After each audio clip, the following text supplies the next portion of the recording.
नमः संस्कृताय मित्रों, आप सबों का एक बार फिर स्वागत है मेरे YouTube चैनल रवि रंजन झा में। तो आइए आज हम बातचीत करेंगे बिहार विद्यालय परीक्षा समिति के नवम वर्ग के संस्कृत पाठ्य पुस्तक प्यूसम भाग 1 के बारे में। जो नवम वर्ग में पढ़ रहे छात्रों के हितार्थ मेरा यह चिंतन है, मेरा यह प्रयास है, ताकि नवम वर्ग के छात्रगण मेरे इस प्रयास से लाभान्वित हो सके। तो देखिए, कक्षा नवमी अर्थात नवम वर्ग के लिए है नमः संस्कृताय, यह अभिवादन सूचक वाक्य है। प्यूसम भाग 1। प्यूसम का मतलब होता है अमृतम। संस्कृत अमृत तुल्य है, इसलिए इस ग्रंथ का नाम, इस किताब का नाम प्यूसम रखा गया है। और इसका भाग 1 है। भाग 1 नवम वर्ग में पढ़ने के लिए भाग 1 का चयन है, और दसम वर्ग में पढ़ने के लिए इसी के आगे प्यूसम भाग 2 का चयन बिहार विद्यालय परीक्षा समिति के द्वारा किया गया है। तो आज हम लोगों का विषय है प्यूसम भाग 1 एक परिचय। आज हम प्यूसम भाग 1 का परिचय जानेंगे कि प्यूसम भाग 1 में क्या सब बातें कही गई है। पाठों का परिचय। प्रस्तुत पाठ्य पुस्तक प्यूसम भाग 1 में कुल पाठों की संख्या 15 है, जो निम्नलिखित है। अर्थात यह जानकारी हो गई कि प्यूसम भाग 1 में पाठों की कुल संख्या कितनी है, तो 15 है।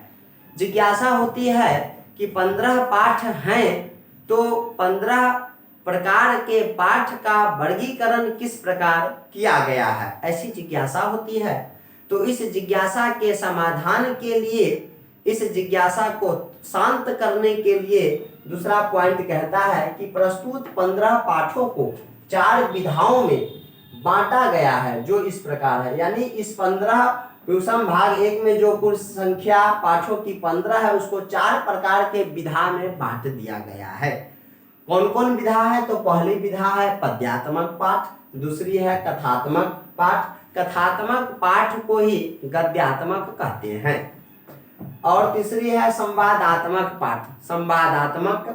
और चौथी है निबंधात्मक पाठ। यानी प्यूसम भाग 1 में कुल 4 प्रकार की विधाएं हैं, जिसमें सबसे पहली विधा का नाम है पद्यात्मक, दूसरी विधा है कथात्मक या गद्यात्मक, तीसरी विधा है संवादात्मक, चौथी और अंतिम विधा है निबंधात्मक। इतने प्रकार के पाठ प्यूसम भाग 1 में संकलित किए गए हैं। अब हम ये जानेंगे कि पद्यात्मक विधा में कुल कितने पाठ हैं, कथात्मक या गद्यात्मक में कुल कितने पाठ हैं, संवादात्मक में कितने पाठ हैं, और निबंधात्मक में कितने पाठ हैं, ये हम लोग क्रमशः जानेंगे। तो सबसे पहले है पद्यात्मक पाठ। पद्य का मतलब होता है श्लोक, कविता, यानी कविता वाला पाठ। तो पद्यात्मक पाठों की कुल संख्या प्यूसम भाग 1 में 4 है। कथात्मक या गद्यात्मक पाठों की कुल संख्या प्यूसम भाग 1 में 3 है। संवादात्मक पाठों की संख्या प्यूसम भाग 1 में 1 है। और निबंधात्मक पाठों की कुल संख्या प्यूसम भाग 1 में 7 है। तो इस प्रकार 4, 3, 1 और 7 क्रमशः 15 पाठ इस प्रकार संकलित किए गए हैं। तो पद्यात्मक पाठ में जो 4 पाठ हैं वह कौन कौन हैं? तो आइए आप यहाँ देख पा रहे हैं। पद्यात्मक। पद्यात्मक पाठों की कुल संख्या 4 है, जिसमें पहला है ईश स्तुति। ईशानाम स्तुति, ईश स्तुति। सबसे प्रथम पाठ है ईश स्तुति प्यूसम भाग 1 का, और यह पद्यात्मक पाठ है। तो जिज्ञासा होती है, संस्कृत की यह विधा है कि किसी भी संस्कृत पाठ्य पुस्तक को आप उठा लीजिए, देख लीजिए, तो उसका जो प्रथम पाठ होगा वह पद्यात्मक ही होगा। ऐसी जिज्ञासा होती है कि क्यों होगा, प्रथम पाठ के रूप में पद्यात्मक पाठ ही क्यों दिए जाते हैं। इसलिए दिए जाते हैं। इसका समाधान ये है कि संस्कृत पाठ्य पुस्तक में प्रथम पाठ पद्यात्मक इसलिए होते हैं क्योंकि उस ग्रंथ के जो अध्यक्ष हैं, जो टीकाकार हैं, जो संग्रह करता है, वह प्रथम पाठ के द्वारा ईश्वर से मंगलाचरण करते हैं। यद्यपि ग्रंथकार को, टीकाकार को 3 बार मंगलाचरण करने का प्रावधान है, एक ग्रंथ के आदि में, एक ग्रंथ के मध्य में और एक ग्रंथ के अंत में। 3 बार मंगलाचरण उनको करना चाहिए। 3 बार नहीं हो सके तो कम से कम 1 बार तो निश्चित रूप से करना चाहिए। इसलिए संस्कृत की परंपरा के अनुसार संस्कृत के पाठ्य पुस्तक में प्रथम पाठ के रूप में पद्यात्मक पाठ ही दिए जाते हैं ताकि उस पद्यात्मक पाठ के द्वारा मंगलाचरण हो सके। मंगलाचरण के बारे में कहा जाता है, पतंजलि का वचन है कि समाप्ति कामः मंगलम आचरेत। जब तक कार्य की समाप्ति न हो जाए तब तक मंगल आचरण करना चाहिए, जिससे हम जिस उद्देश्य से कार्य कर रहे हैं उस उद्देश्य की पूर्ति हो और हमें कार्य में सफलता मिले, यह मंगलाचरण का उद्देश्य होता है। तो पद्यात्मक पाठ में प्रथम पाठ है ईश स्तुति, ईशा नाम स्तुति इति ईश स्तुति। और यह पाठ जो है उपनिषद से लिया गया है और इस पाठ का कुछ अंश गीता से भी लिया गया है। गीता का मतलब होता है श्रीमद् भागवत गीता, गीता से भी लिया गया है। और यह मंगलाचरण के रूप में यह पाठ पठनीय है। इस पाठ के द्वारा इस ग्रंथ के जो अध्यक्ष हैं, इस ग्रंथ के संकलन में जिन जिन लोगों का सहयोग है, जिन लोगों के द्वारा इस प्यूषम भाग 1 का संकलन किया है, वे लोग इस पाठ के द्वारा, इस स्तुति पाठ के द्वारा मंगलाचरण कर रहे हैं। और छात्रों को प्रथम पाठ के रूप में जब इस पाठ को पढ़ाया जाएगा तो छात्र के लिए वह मंगलाचरण होगा।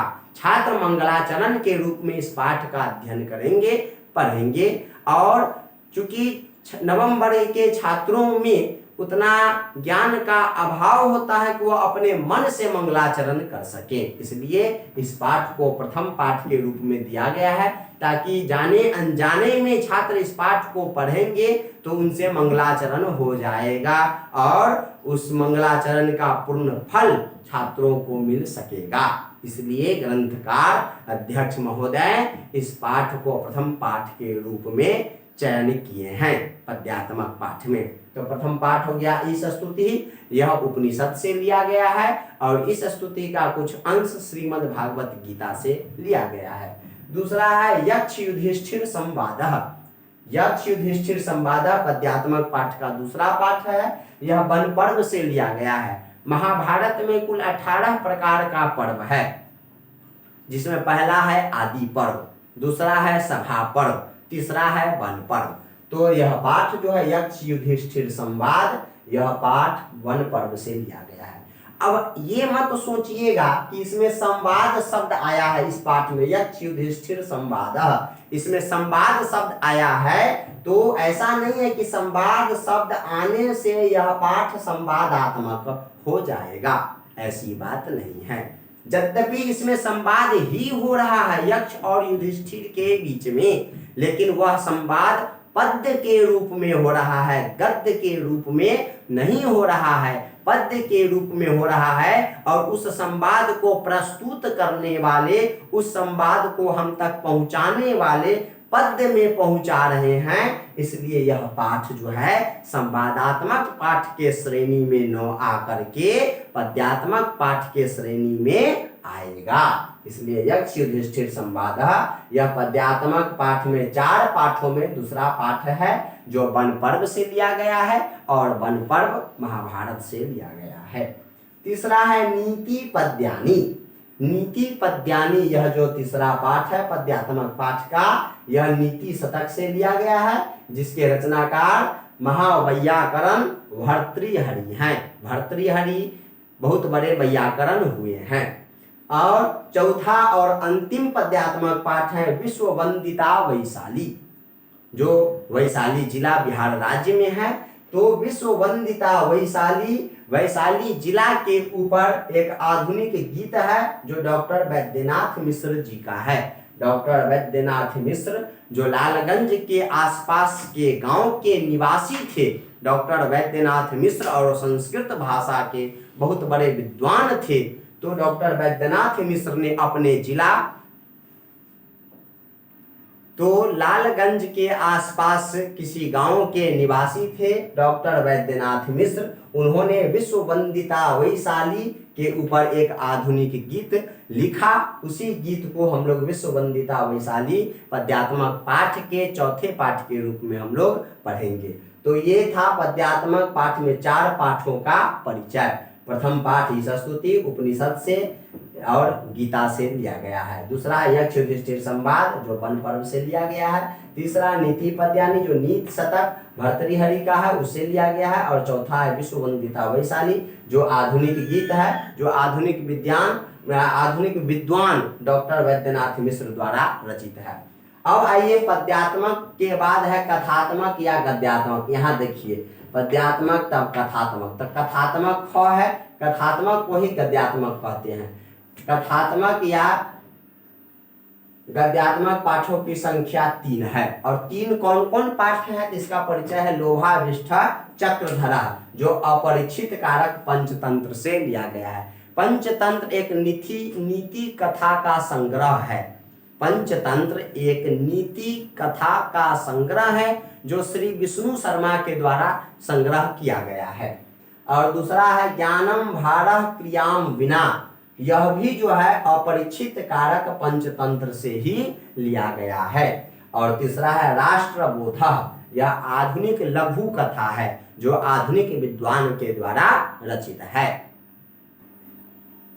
तो अब हम लोग देखेंगे, अभी तक हम लोग पद्यात्मक और कथात्मक पाठ को जान गए हैं। पद्यात्मक में 4 और कथात्मक में 3। अभी तक हम लोग 7 पाठ से परिचित हो गए हैं। अब आगे गौ नंबर में है संवादात्मक। संवादात्मक पाठों की संख्या 1 है जो संस्कृतस्य महिमा है। संस्कृतस्य महिमा एक पाठ है जो संवादात्मक पाठ की श्रेणी में है और यह वार्तालाप है अर्थात बातचीत है।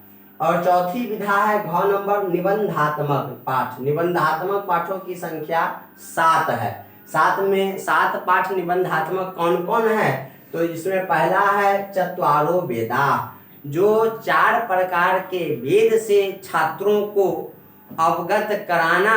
4 प्रकार के वेद कौन कौन है, चारों प्रकारों के वेदों में क्या क्या सामग्री दी गई है, चारों प्रकार का जो वेद है 4 प्रकार का उस अलग अलग उनका क्या परिचय है, संक्षिप्त रूप में चारों वेद से परिचय कराने के लिए नवम वर्ग के छात्रों के सिलेबस में पाठ्य पुस्तक में यह पाठ दिया गया है ताकि छात्र कम उम्र में वेदों के बारे में जान सके, नवम वर्ग में ही वेदों के बारे में जान सके। इसलिए चत्वारो वेदा यह निबंधात्मक पाठ है। उसके आगे है संस्कृत साहित्य पर्यावरणम। संस्कृत साहित्य में क्या है, संस्कृत साहित्य का पर्यावरण कैसा है, इसलिए निबंधात्मक पाठ का दूसरा पाठ है संस्कृत साहित्य के बारे में जानना। इस पाठ में विभिन्न प्रकार के ग्रंथ से कुछ कुछ उपदेश दिए गए हैं ताकि उस उपदेश के माध्यम से छात्र संस्कृत वाङ्मय के, संस्कृत साहित्य की प्रचुरता से अवगत हो सके कि हमारा संस्कृत वाङ्मय बहुत विशाल है, यह जानकारी उसे नवम वर्ग में हो जाए। तीसरा है निबंधात्मक पाठ बिहारस्य सांस्कृतिकम वैभवम। बिहार की सांस्कृतिक क्या है। बिहार अपने सांस्कृतिक के लिए जाना जाता है कि बिहार सांस्कृतिक निधि संपन्न प्रदेश है। जैसे मिथिला में मिथिला पेंटिंग, चित्रकला, गीत, नृत्य, संगीत, ये सब जो है भिखारी ठाकुर का विदिशिया नाटक, ये सब हमारा सांस्कृतिक गौरव है। तो नवम वर्ग के छात्र अपने सांस्कृतिक निधि से, अपने सांस्कृतिक गौरव से परिचित हो सके, इसलिए इस पाठ्य पुस्तक के संकलनकर्ता, इस पाठ्य पुस्तक बिहार विद्यालय परीक्षा समिति के अध्यक्ष जो हैं, नवम वर्ग के छात्रों को अपने प्रदेश की सांस्कृतिक से रूबरू कराने के लिए, परिचय कराने के लिए एक पाठ ये भी रखे हैं बिहारस्य सांस्कृतिकम वैभवम। उसके बाद है ईद महोत्सव। ईद महोत्सव के बारे में छात्रों को जानकारी हो सके। ऐसी मान्यता है कि संस्कृत केवल हिंदुओं की भाषा है, जबकि मैं इस बात से पूर्णतः सहमत नहीं हूं। भाषा किसी का नहीं है, भाषा सबका है।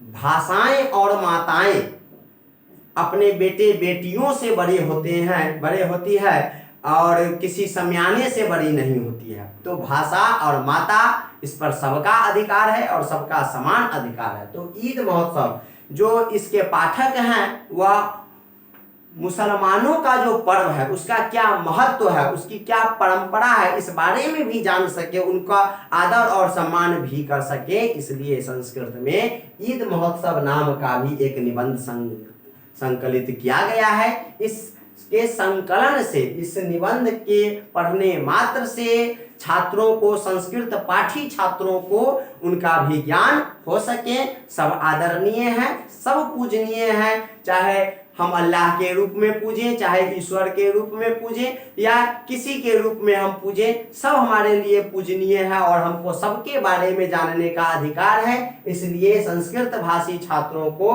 ईद जैसे महापर्व के बारे में जानकारी हो, इसलिए नवम वर्ग के बिहार विद्यालय परीक्षा समिति के अध्यक्ष ईद महोत्सव नाम का एक पाठ संकलित किए हैं। उसके बाद है ग्राम्य जीवनम, ग्रामीण जीवन, ग्रामीण परिवेश, ग्रामीण वातावरण, उसकी शुद्धता, उसकी पवित्रता, स्वच्छ हवा, स्वच्छ भूमि, इन बातों की जानकारी नवम वर्ग के छात्रों को हो, इसलिए एक पाठ ऐसा भी निबंध के रूप में चयनित है।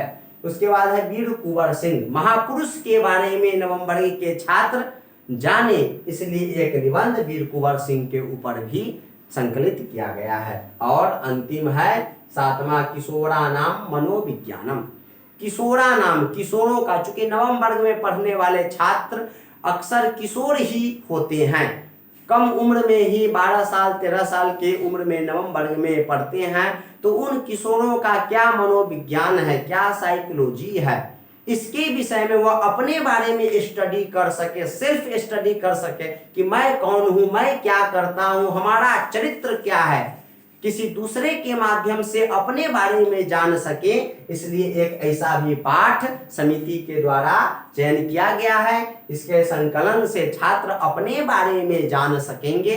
किशोरा नाम मनोविज्ञानम, कि किशोरों का मनोविज्ञान कैसा होता है, उनकी सोच कैसी होती है, उनकी विचारधारा कैसी होती है, वह किस तरफ आकर्षित होते हैं, इत्यादि इन सब बातों की जानकारी के लिए जो है सो बिहार विद्यालय परीक्षा समिति के अध्यक्ष एक पाठ ऐसा भी संकलित किए हैं। इस प्रकार से इसमें प्यूसम भाग 1 में नवम वर्ग के संस्कृत पाठ्य पुस्तक में कुल 15 प्रकार के पाठ हैं। 15 प्रकार के पाठ कौन कौन हैं ये एक बार फिर हम कह देते हैं।